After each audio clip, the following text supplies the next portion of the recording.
Dan tiadalah perjalanan rohani kecuali dimulai dengan satu bab setelah syahadat, yaitu taubat. Jadi perjalanan rohani pertama setelah syahadat apa? Taubat. وبسند المتصل الإمام محمد بن عبد الكريم السمان المدني قدس الله سره كتب الأكوان الفصل الأول في التوبة. Fasal pertama mengenai taubat. Taubat itu sunat ya? Sunat ya? Sunat wajib? Pintar, berarti ngajinya benar.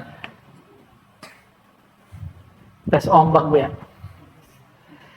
Qala Allah Ta'ala wa tubu ila Allah jami'a ayyuhal mu'minuna la'allakum tuflihun. Saking pentingnya taubat, ayyuhal mu'minunnya ditaruh di tengah. Ya. Kalau sholawat, ya ayyuhallazina amanu. Perhatiin ya. Ya ayyuhallazina innallaha malaikatahu yusholluna 'alan nabi. Ya ayyuhallazina amanu.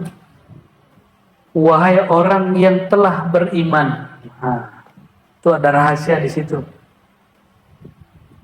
Kalau ini al-mu'minun, orang-orang yang beriman. Beda. Amanu pasten. Madhi, telah pernah beriman. Maka iman ini dibagi. Ada imannya ruh. Kita dulu sudah jumpa kepada Allah. Betul. Maka imannya ruh syuhud. Imanur ruh bil syuhud. Imannya ruh memandang.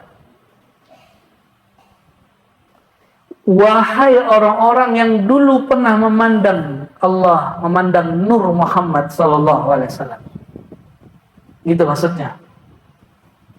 Lain dengan taubat. Ruh itu nggak pernah dosa loh. Ar-ruh tidak pernah dosa. Karena dia lebih murni daripada malaikat. Dari cahaya malaikat. Karena dia langsung hembusan Allah Subhanahu wa ta'ala. Dia nggak makan, dia nggak minum, dia nggak pernah berdosa, dia nggak berhijab.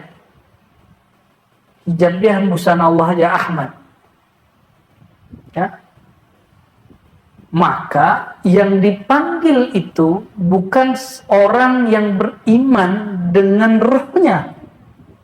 Maka iman diturunkan kepada kolbu.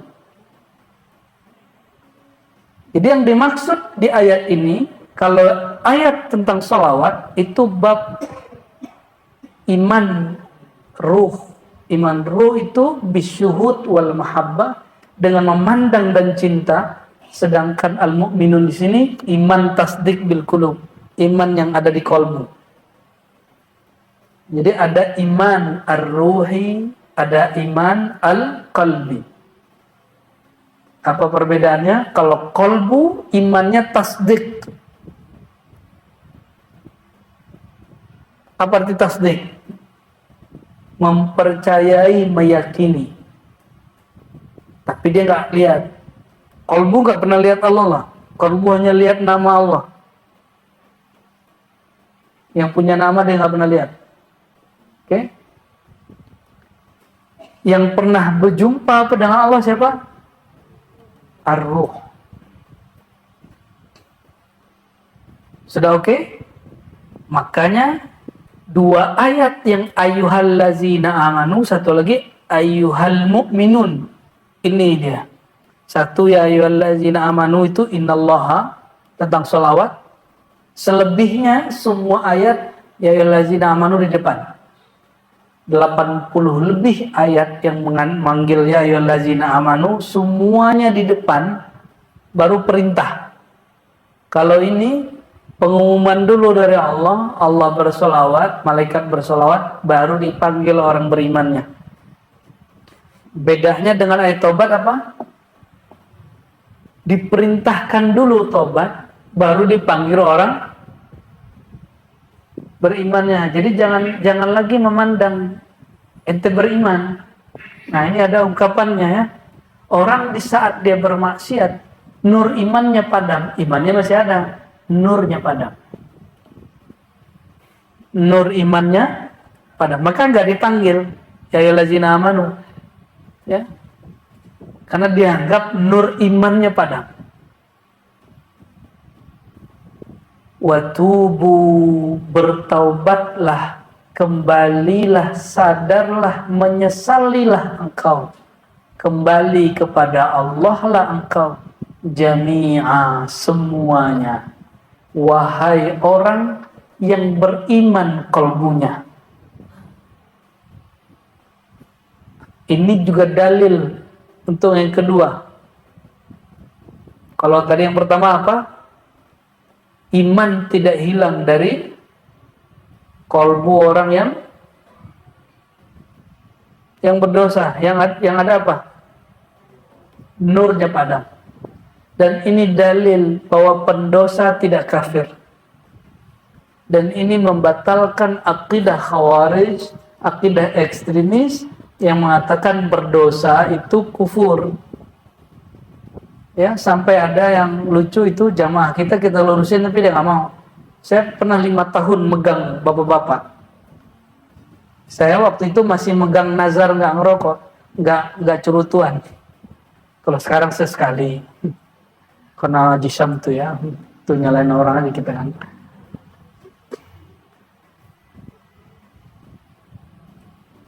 Apa kata dia? Kata ustadku dulu di Bandung, ada salah satu universitas di Bandung, berokok itu syirik. Saya kaget itu. Kita 5 tahun belajar ternyata nggak berefek. Kayak ngukir di air. Akhirnya saya kasih pertanyaan, oh katanya kalian tamatan kampus paling bonafit di Bandung. Ya.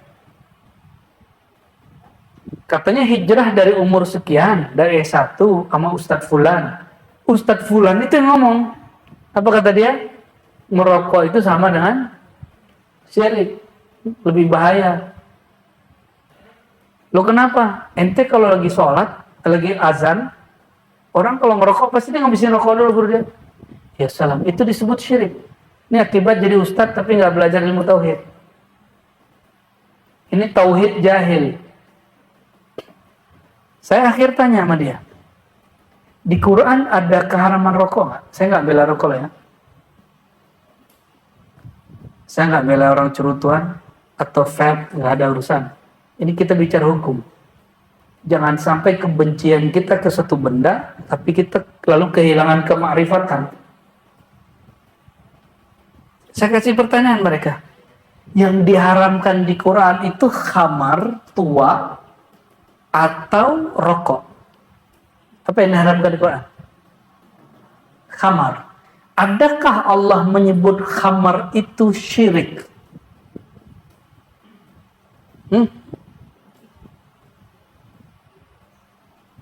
Gimana ayatnya? Ayatnya gimana? Innal khamra wal maisira wal ansab wal azlama rijsun. Rijsun artinya najisun, menjijikkan. Jadi khamar, berjudi, mau online nggak online sama aja loh ya. Sejelas itu ayat orang malah demen loh. Heran juga kita sama orang-orang itu. Ya. Seharam-haram itu Allah nggak pernah bilang judi online dan khamar itu syirik. Yang Allah katakan cuma najis. Ini ngelurusin nih kelompok-kelompok ekstremis nih ya, yang bilang rokok kencing setan. Nggak ada dalilnya itu haram itu. Ya. Maka kita ngobrol dengan salah satu zuriat, salah satu syekh kabir di Malaysia ya, waktu kita beli kitab-kitab ayahandanya. Ternyata dia baca kitab-kitab Melayu ini detail. Karena dia dulu nyantri di Patani. Saya takjub dengan mutolaah dia. Apa kata dia? Justru salah satu syekh di Fatani, Syekh Ahmad Fatani kalau nggak salah namanya, menolak orang yang mengkiaskan, jangankan syirik, yang mengatakan merokok itu adalah mubazir, itu nggak masuk katanya. Innal mubadzirina kanu, nggak masuk. Karena dalam amal kias, rukun kias nggak masuk. Kias itu ada asal, ada fara, ada ilat. Orang mubazir, kias rokok dengan mubazir, nggak ada asal, nggak ada fara, nggak ada ilat, nggak nyambung. Gitu kata dia ya. Cuma ya, gitu deh. Teman kita masuk Brunei, bawa 3 rokok, Mbak, belum dibuka, kena denda 5.000 paling $500. $500 apa $5.000? Kalau Brunei berapa tuh ya? $1 sama dengan 10.000. Lumayan kenanya. Udah gitu diambil lagi rokoknya. Allahumma shalli ala sayyidina Muhammad. Ya. Oke. Jadi jangan-jangan kita selama ini menganggap orang-orang itu kafir cuma karena berbeda faham. Ya. Cuma karena tawasul sebut kafir, karena dia maulid sebut kafir, karena dia ngerokok sebut kafir. Ya, apalagi ada ustadz mengatakan kalau ngerokok nggak ulama. Bubar dong pesantren di Jawa. Kiai-kiai di Jawa, Banten sampai ke Aceh sono semuanya Ahlul Udud, Banjar juga sama. Sulawesi juga sama. Itu nggak tahu dia dapat was-was syaitoni dari mana itu. Kalau nggak suka, sebut saja nggak suka. Makruh, oke makruh, selesai. Tidak usah lebih daripada itu. Ya, itu bagian dari bid'ah. Man ahdatsa fi amrina hadza ma laysa minhu fahuwa rad. Ente menghukumi yang dia hukum Allah itu juga bid'ah. Mengharamkan yang Allah tidak haramkan juga bid'ah. Nggak seneng aja nggak apa-apa. Emang bau kan rokok itu? Ya, bilangnya nggak seneng, itu cukup.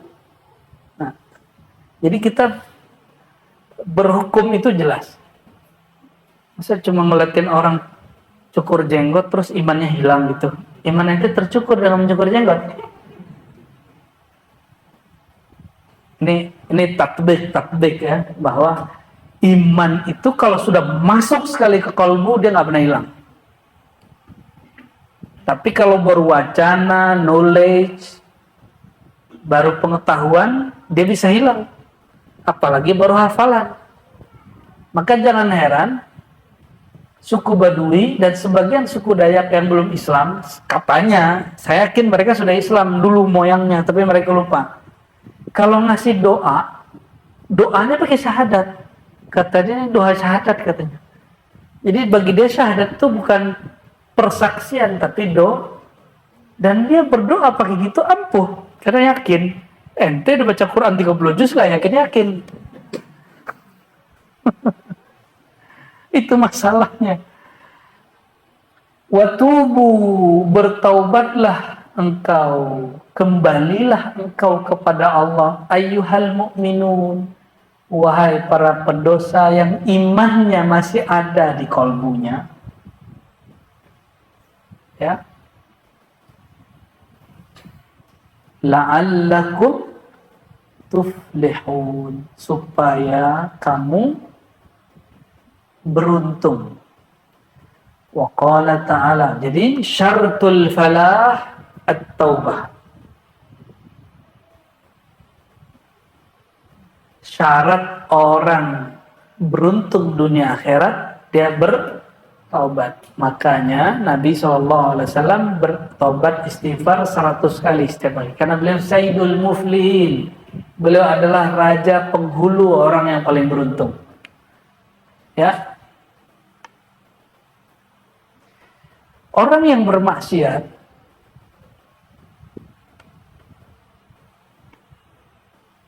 dia akan menyesal setelah bermaksiat. Itu nur terbit lagi. Selesai hilang, padam, itu nurnya bangkit lagi. Maka dipanggil. Kembalilah kepada Allah, itu undangan, jangan putus asa. Jangan putus asa, pulang kepada Allah. Dosanya mata apa? Mandang yang haram. Dosa telinga, mendengar aib orang. Dosa lisan, nyakitin orang, ngomongin orang. Dosa tangan, kaki, perut, kemaluan, antum sudah tahu semua. Yang paling bahaya bukan itu. Dosa kolbu. Yang paling bahaya itu dosa kolbu. Dan dosa kolbu yang paling bahaya itu namanya syirik. Di bawahnya kiber, sombong. Di bawahnya iri, di bawahnya dengki, di bawahnya ria, di bawahnya baru lalai. Ya. Kalau orang sudah kena penyakit ini, nanti akan muncul penyimpangan cara berpikir kalau dia penyimpangannya terletak di pikiran. Ya, maka antum kalau iri, dengki, suka ingkar sama orang, ingkar sama aulia, kadang ada sistem yang salah dari cara berpikirnya. Kalau turun ke kebiasaan, nanti kebiasaan ke aneh. Bahkan mohon maaf, kadang-kadang turun ke cara hidup seksualitas dia. Di situ terjadi penyimpangan seksual. Harusnya laki suka perempuan, ini laki suka laki. Ya. Harusnya perempuan suka laki-laki, ini perempuan suka perempuan. Apalagi suka boneka, tuh aneh banget tuh. Aneh.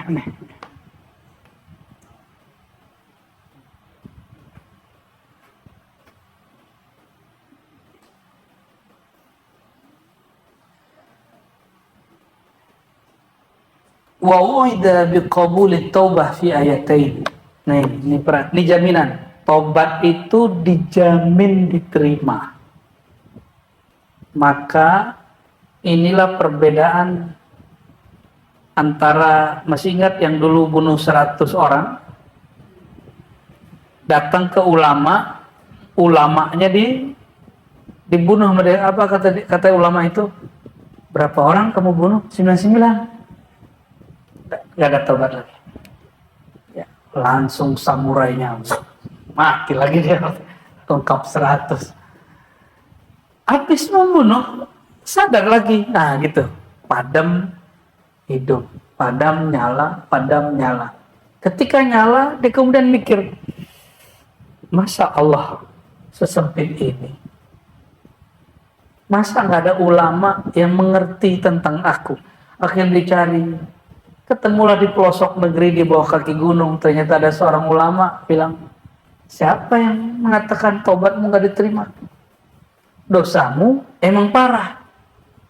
Bunuh 100 orang parah gak? Jangan 100 orang, 1 orang ini parah. Ini dia bunuh, dosa ente parah. Tapi siapa yang bilang dosamu gak bisa ditobatkan? Ulas. Tadinya mau keluar, pedangnya gak jadi keluar.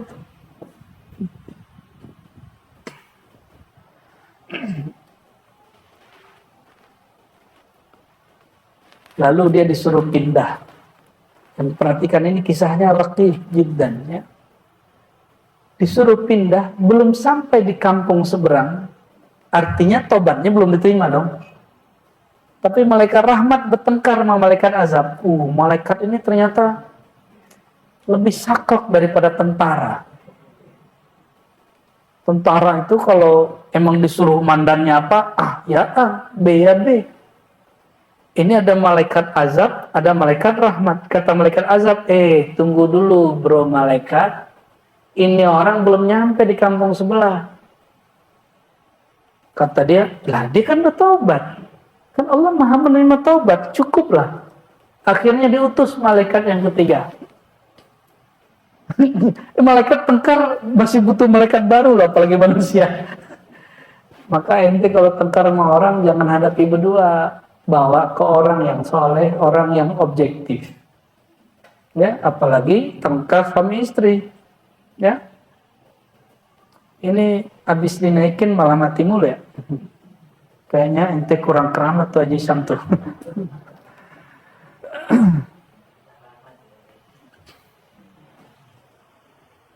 Malaikat diselesaikan masalahnya oleh qadhi malaikat.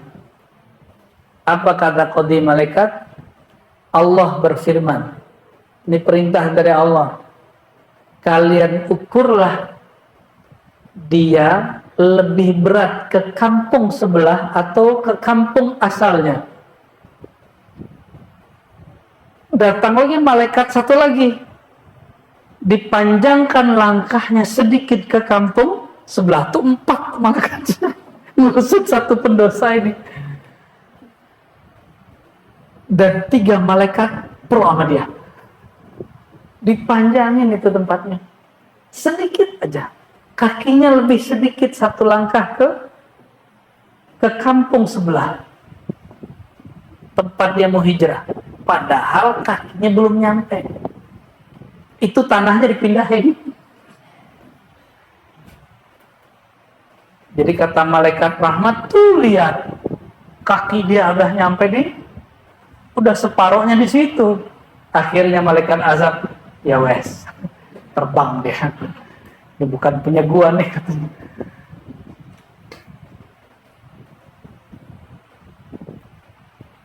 Itu kabar gembira bahwa orang yang bertobat, mau dosanya kayak gimana, itu minimal 3 malaikat bantu ente.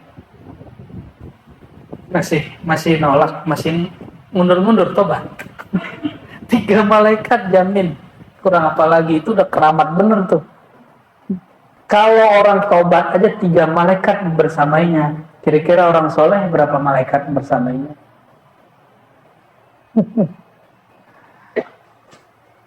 Ada 2 ayat yang menjamin tobat. Alam ya'lamu, benerin nanti kalau salah ya. Ada hafiz kuno.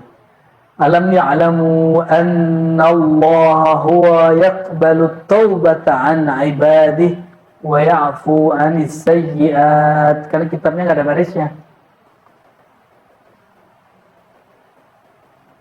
Bukankah mereka mengetahui, tidakkah mereka menyadari bahwasannya Allah menerima tobat dari hambanya dan memaafkan semua kesalahan-kesalahan. Tuh, yang kedua, ya. Wa inni laghaffarun liman taba wa amana wa amila salihan tsumma ihtada. Ada lagi ayatnya malah. Ghafirudz dzanbi wa qabilut taubi syadidul iqab. Sebenarnya masih banyak. Ya, innallaha yuhibbut tawwabin wa yuhibbul mutatahhirin at-taibun al-'abidun, terus sampai hadis Muslim. Apa kata Allah Ta'ala? Ayat yang kedua, inni, sungguh aku la ghaffarun. Ghaffar terjemahan biasa pengampun, tapi terjemahan harfiahnya penghapus. Penghapus dosa liman taba, bagi yang mau kembali kepadaku. Jadi tobat itu secara harfiah berarti kembali. Masih mau balik gak ke Allah? Masih mau pulang kepada Allah? Masih ada harapan kepada Allah, itu pasti dihapus dosanya. Wa ya'fu, dan memaafkan. Maka siapa orang yang mempunyai sifat menghapus kesalahan orang dan memaafkan, Allah sedang bertajalli di dalam dirinya, memancarkan nur sifat-sifatnya, dan itu wali Allah. Mau cari wali Allah? Mau cari wali Allah? Cari orang pemaaf. Cari orang yang kalau ada yang salah sama dia, dia lupain kesalahannya, itu wali Allah. Gampang nyari wali Allah? Masalahnya orang begitu nggak gampang cari. Jadi nyari wali Allah jangan ke gunung. Di gunung ketemunya nanti siapa? Orang bunian. Nyari wali itu di tengah keramaian, karena ini kejadiannya di keramaian. Orang dizolimi di keramaian nggak? Di keramaian? Emang ada yang dizolimi angin? Dizolimi debu gitu? Atau dizolimi pintu? Kan nggak ada. Orang itu dizolimi oleh orang lain. Jika dia tidak menganggap itu kezaliman, dia maafkan, itu wali Allah Subhanahu wa ta'ala. Mau jadi wali Allah di rumah tangga, jangan ingat-ingat kesalahan kekasih pasangan kita. Ya, jangan ingat-ingat keburukan-keburukan orang yang kita hidup sama dia. Mau jadi wali Allah bertetangga, jangan sakit hati kalau tetangga musiknya lebih kenceng, ya di kadang parkirnya nutupin jalan kita, ya kadang dia buang sampah, sampahnya terbang ke kita, bau sampahnya ke kita. Bisa nggak agak sedikit legowo gitu, ya berjiwa besar. Maaf itu bahasa Arabnya berjiwa besar. Maka kalau mau jadi wali Allah nggak mesti di atas sejadah. Justru dalam bermuamalat itu lebih cepat jadi wali Allah daripada di atas sejadah. Ente di atas sejadah mesti 30 tahun, 40 tahun. Tapi kalau bermuamalah kita dizolimi, kita nggak balas. Ya. Tapi masalahnya ada wali dipecat gitu masalahnya. Hari ini dimaafkan, besok dia dendam. Hari ini dia, oh nggak apa-apa. Oh besok dia bilang, sekali lagi dia begitu. Itu nggak masuk itu nggak masuk. Ya, Sayyidina Al-Hasan Al-Basri rumahnya bocor karena limpahan tiris dari air tetangga sebelah ahli kitab pendeta. Ahli kitab pendeta, lengkap gak tuh? Kafir. 15 tahun dia gak pernah protes. Kamar dia kemudian jadi pengap, tapek, dibiarin aja. Kalau kita gimana? Lapor Pak RT. Ya, lapor Pak RT kita. Ini Haji Iman, mana Haji Iman? Majelis kita nggak ganggu tetangga kan? Aman ya? Alhamdulillah. Kalau ya kita kecilin suaranya Haji Iman. Kita tutup yang itu, kita tutup semua. Berarti masih wajib pakai AC kan? Kalau mengganggu kita ngalah. Ya, kita nggak akan kemudian ngaji kok kamu terganggu, setan kamu, nggak begitu. Berarti ada pengangkatan setan tuh. Jangan-jangan kita setannya. Kalau tetangganya oke, alhamdulillah, semoga Allah memberkahi mereka ya. Dan kita minta maaf setiap hari dan kita juga doakan semoga tempat ini diberkahi oleh Allah Subhanahu wa taala.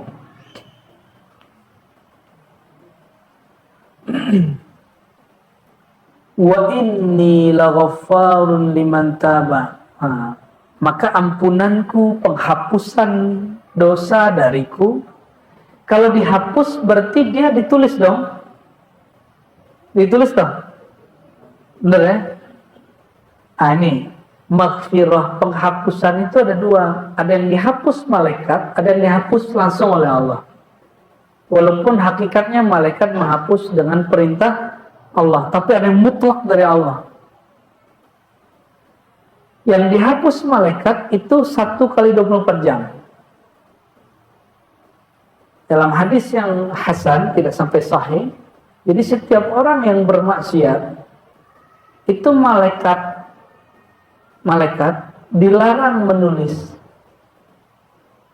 sampai 24 jam, siang malam.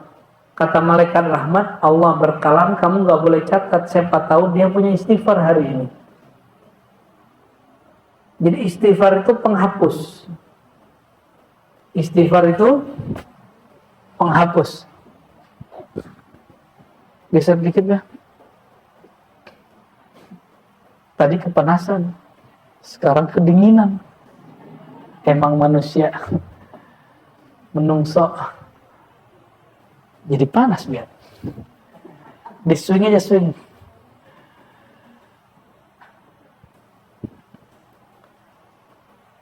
Lalu siapa yang lagi yang diterima Allah tobatnya? Amana, yang memperbaharui imannya, wa amila shalihan, dan beramal saleh, summah tada. Lalu dia mencari ilmu hidayah. Summa itu menunjukkan kemudian proses, ihtada, terjemahan harfiahnya mencari petunjuk, tapi kalau saya menerjemahkannya, dia belajar ilmu. Dia belajar. Maka para pelajar itu dijamin dosanya dihapus selama tidak syirik. Selama tidak syirik. Atas dasar itulah beberapa ahli hadis menegur satu dua syekh yang terlalu ketat, yang mengatakan saya nggak terima murid kecuali yang ikhlas. Ada begitu. Dijawab oleh seorang ulama, oleh Allah di ahli hadis, al-ilmu lillah wa ya'bal ilmu illa ayyakuna lillah. Ilmu hadis, ilmu tauhid, ilmu apapun itu milik Allah, sifat Allah. Dan ilmu itu nanti enggan kecuali dia akan mengarahkan orang yang berilmu itu kembali kepada Allah. Maka seliberal apapun dulu ulil absar abdallah, sekarang ngajar hikam loh, ngajar ihya, ya. Dulu liberal dia, sampai ada proyek itu fikih lintas agama. Wih, ngeri kali. Orang biasanya fikih lintas mazhab, satu bismillah jahar, satu enggak. Sekarang fikih lintas tambang.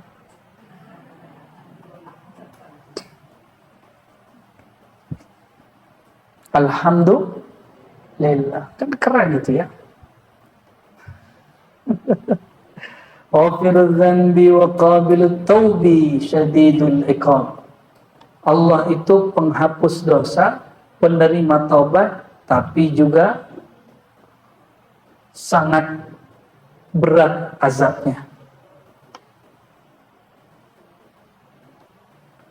Wa anasa, Allah bermesra-mesraan dengan hambanya dengan mengatakan innallaha yuhibbut tawwabin. Allah itu jatuh cinta kepada orang yang berkali-kali jatuh bangun bertobat.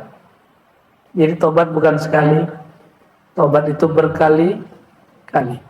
Dan antum coba rasakan kalau kita tobat dengan cara yang pas, istighfar satu-satu, air matanya meleleh kan? Meleleh. Di situ disebut anasa mu'anasatan. Maka ada satu makom dalam tobat itu yaitu al-uns, bermanja-manja kepada Allah, mengaku salah kepada Allah SWT. At-taibun al-abidun. Terus ada sebuah hadis, ya, hadisnya sering kita dengar untuk dapat berkah. Jadi ahli hadis ini punya satu tradisi, walaupun hadis yang sama dibaca 100 kali, itu mereka baca. Kenapa? Karena ada hadis naddarullah mra'an sabi'a maqalati. Allah akan beri cahaya kebahagiaan bagi orang yang mendengarkan hadis Nabi. Itu sebabnya kami gak pernah bosan baca hadis innama amalu binniyat, padahal sudah hafal dari SD. Kenapa setiap baca hadis itu dapat nur gitu. Nah, hadis ini juga paling sering dibaca. Ya Yohanes, kata baginda sallallahu alaihi wasallam, wahai manusia, tubu, bertobatlah, fa inni atubu ilallah fil yaumi mi'ata marrah. Aku bertobat setiap hari 100 kali. Sering dengar dong? Ya, berarti nurnya nambah lagi, nurun ala nur. Dari Sayyidina Abu Hurairah Rasulullah SAW, beliau bersabda, man taba qabla an tatul asyams min maghribiha taballahu alaih. Siapa yang bertobat sebelum matahari terbenam di barat, maksudnya sakaratul maut, Allah pasti terima tobatnya. Kenapa Fir'aun tidak diterima tobatnya? Padahal dia tobat loh. Karena dia bertobat saat melihat azab. Itu sebabnya di dalam kitab Al-Futuhat Al-Makkiyah ada dua jenis Ibnu Arabi mengatakan Allah terima iman Fir'aun, tapi orang salah paham. Dikira diterima taubat Fir'aun. Padahal yang dimaksud oleh Ibnu Arabi, Fir'aun itu saat melihat air itu kemudian menenggelamkan dia, dia berkata, aku beriman dengan Tuhannya Musa. Iman dia nggak dianggap diterima oleh ahli akidah, tapi Ibnu Arabi mengatakan bisa jadi diterima. Yang nggak diterima tobatnya. Maka dia dituduh. Di situ dianggap menganggap mukmin orang yang kafir. Ini kira-kira nih, ada orang beriman saat sakarat, itu imannya sah nggak? Kira-kira gimana ya?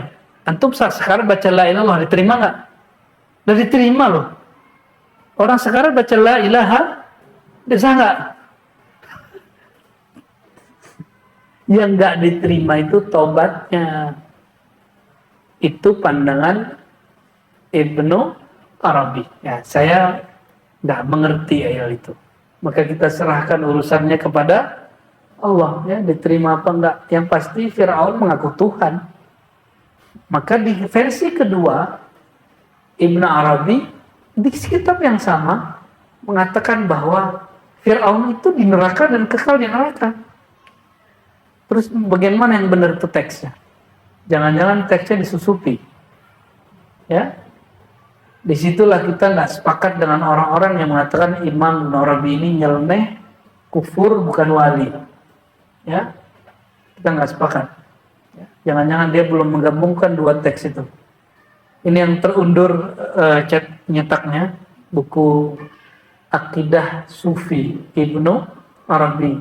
Harusnya sudah cetak Juli ini. Cuma karena ada kegiatan-kegiatan lain, saya belum jadi mempublishnya. Ya, kalau ingin tahu tentang Imam Ibnu Arabi, bukunya nggak tebal ya, paling banyak 80 sampai 100 lembar aja.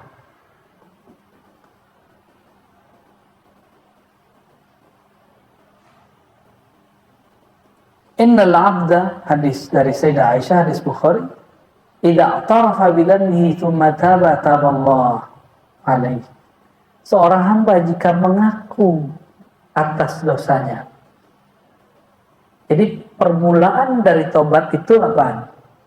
Mengaku salah, merasa salah. Itu syarat tobat. Fataba, lalu dia bertobat, maka taballahu alaihi. Allah menerima tobatnya. Inilah alasannya kenapa diribat. Sebelum talqin kita talqin tobat dulu, sebelum talqin zikir, talqin tobat dulu. Satu-satu ditalqinin. Mata, telinga, semua tubuh. Ya, dan rasakan beda loh antum tobat dengan tidak dengan cara itu. Astagfirullah, beda ketika satu-satu kita baca. Maka membaca dengan satu kali pelan menghayati lebih afdol dari baca 1000 kali terburu-buru. Ya. At-ta'ib minadz-dzanb kaman la dzanbalah. Orang yang bertobat dan dosanya seperti tidak punya dosa. Wa idza ahabballahu 'abdan lam yadurhu dzanbun. Kalau Allah cinta seorang hamba, ini seperti ini. Allah jika cinta ke seorang hamba, dosanya tidak memudaratinya. Yang paling dicintai Allah setelah Nabi siapa? Ahlul Badar. Apa kata Rasulullah tentang Ahlul Badar? If'alu ma syi'tum fa inna Allah qad ghafara lakum. Lakukan sesuka kalian, Allah telah ampuni kalian. Jadi kalau Allah sudah sayang, si hamba bebas mau ngapain. Tapi kalau si hambanya punya adab, dia bakal bebas-bebas nggak? Nggak. Tapi si hambanya bebas loh. Gitu. Nabi Muhammad SAW itu paling bebas.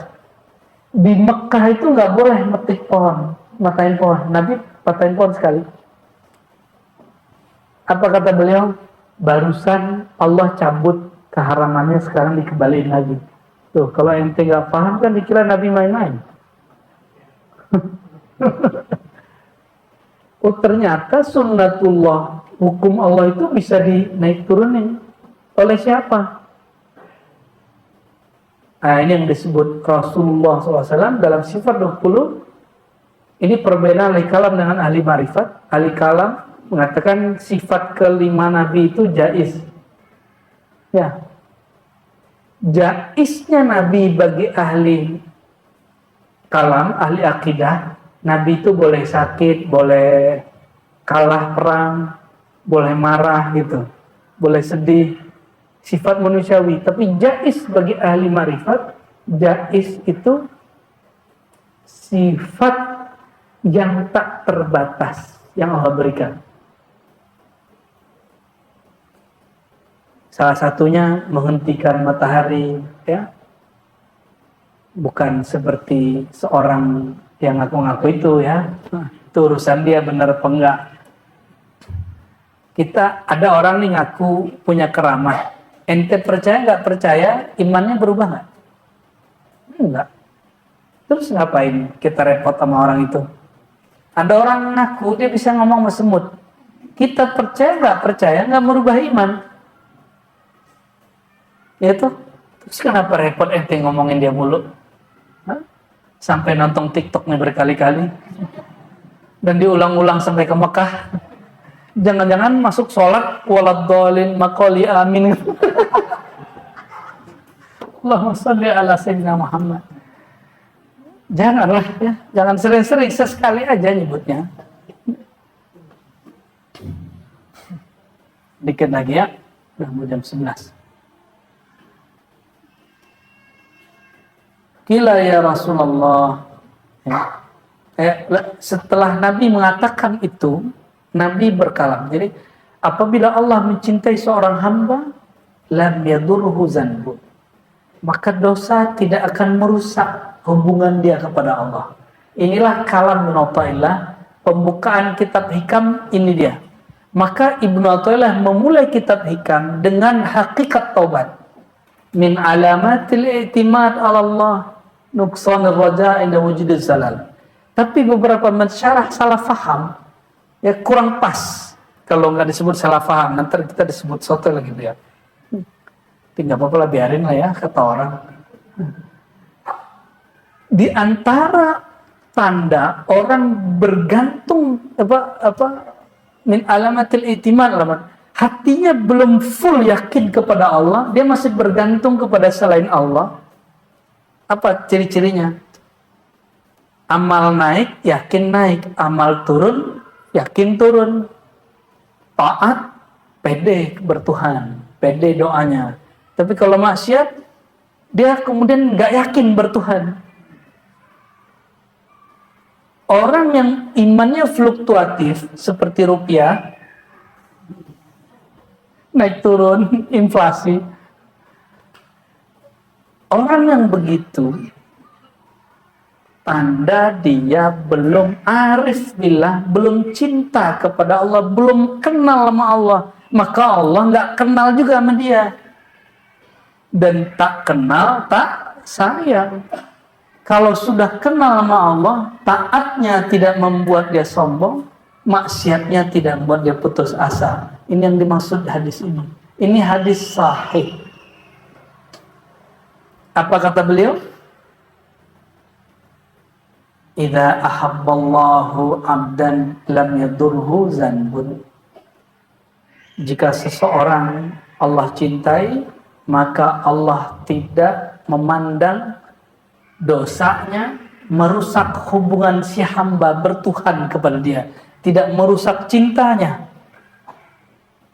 Punya anak kita buat salah, terus dia bilang, semenjak kesalahan ini ente buat, ente batal dari anak ente. Jadi anak aneh gitu. Semenjak hari ini kamu bukan anakku, gitu nggak?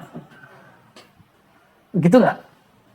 Selama-lamanya dia anak kita. Kenapa? Karena kita sayang sama dia. Saya berkali-kali ngelihat seorang anak melakukan kesalahan yang dilarang oleh bapak ibunya, tapi bapak ibunya masih sayang sama dia. Malah pesan ke saudaranya, titip ya saudaramu gitu. Padahal itu anak paling bandel. Nggak ada namanya mantan anak tuh, nggak ada. Kenapa? Hubungannya hubungan cinta. Maka nggak ada namanya mantan hamba, mantan pencinta, nggak ada. Sekali cinta Allah, selama-lamanya cinta Allah. Sekali dicintai Allah, selama-lamanya dicintai Allah. Lalu Rasulullah SAW bacakan ayat, Innallaha yuhibbut tawwabin wa yuhibbul mutatahhirin. Allah jatuh cinta, senang kepada para pelaku tobat, pencandu tobat. Tawabin itu tobat berkali-kali, dan orang-orang yang bersuci. Qila ya Rasulullah wa ma alamatut taubah. Lalu apakah tanda bertobat itu? Qala an-nadamah. Engkau merasakan menyesal. Menyesal itu apa indikatornya pada badan? Kadang mata berlinang, kadang dada kita rasanya remuk, hati kita sedih, terharu. Itu tanda taubatnya diterima. Nah, maka kita nggak menggunakan kalam-kalam selain ini, walaupun ada ulama yang mengatakan ciri-ciri tobat diterima orang melupakan maksiat. Ada yang kedua, ciri-ciri tobat diterima semakin ingat maksiat. Itu pandangan ulama. Kalau Nabi memberikan indikator paling gampang, ciri-ciri tobat diterima, engkau merasa menyesal. Sederhana tuh? Sederhana sekali. Jadi sunnah Nabi itu sangat mudah. Ma'rifatun Nabi SAW sangat mudah.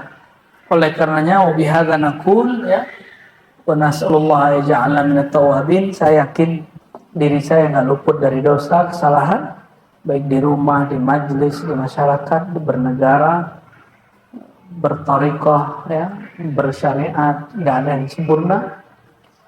Kita minta ampun kepada Allah Subhanahu wa Ta'ala.